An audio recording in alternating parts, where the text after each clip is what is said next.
Hello friends, welcome back to our channel. இன்றைக்கி நம்ம சேனலில் எதை பற்றி பார்க்க போகிறோன்னா, நான் வந்து ஆல்ரெடி ஷெட்யூல் 4 படிக்கிறத பற்றி அப்லோட் பண்ணியிருப்பேன். இன்றைக்கி நான் என்னென்ன படிக்க போகிறேன் அப்படிங்கிறத தான் நான் வந்து இதில் வந்து சொல்ல போகிறேன்.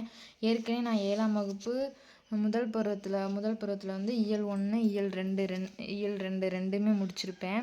இன்றைக்கி வந்து என்ன படிக்க போகிறேன்னா இயல் 3ல் என்னென்ன இருக்குன்னா, புலி தங்கிய குகை, பாஞ்சை வளம், தேசியம் காத்த செம்மல் பசுமன், உத்திரம் வழங்கியது, கப்பலோட்டிய தமிழர், வழக்கு, திருக்குறள் அப்படின்னு சொல்லிட்டு 6 டாபிக் இருக்குது. இந்த 6 டாப்பிக்கை தான் நான் வந்து இப்போ படிக்க போகிறேன்.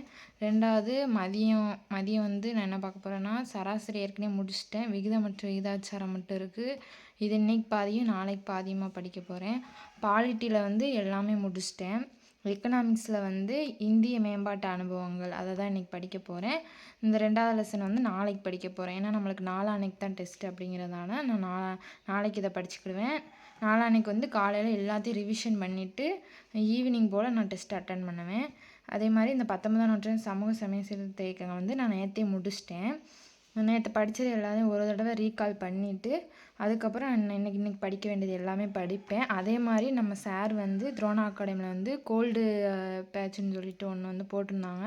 அதில் கொஷின் பேப்பர் வந்து நம்மளை மார்னிங்லேயே கொடுத்துட்டாங்க.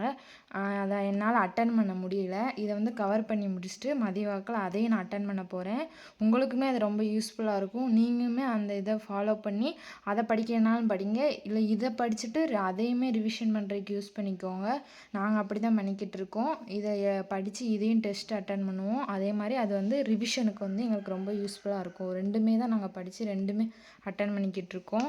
இது ரொம்பவே யூஸ்ஃபுல்லாகவே இருக்குது ஃப்ரெண்ட்ஸ். நீங்களும் இதை வந்து உபயோகப்படுத்தி நல்லபடியாக படித்து குரூப் 4ல் பாஸ் ஆகிறதுக்கு உண்டான வழியை பாருங்கள் ஃப்ரெண்ட்ஸ். இது உங்களுக்கு ரொம்பவே யூஸ்ஃபுல்லாக இருக்கும். வேறு எதுவும் டவுட்னாலும் எனக்கு கேளுங்க ஃப்ரெண்ட்ஸ். நான் அடுத்து படிக்கிற எல்லாமே அப்டேட் பண்ணிக்கிட்டே இருக்கேன். Thank you friends.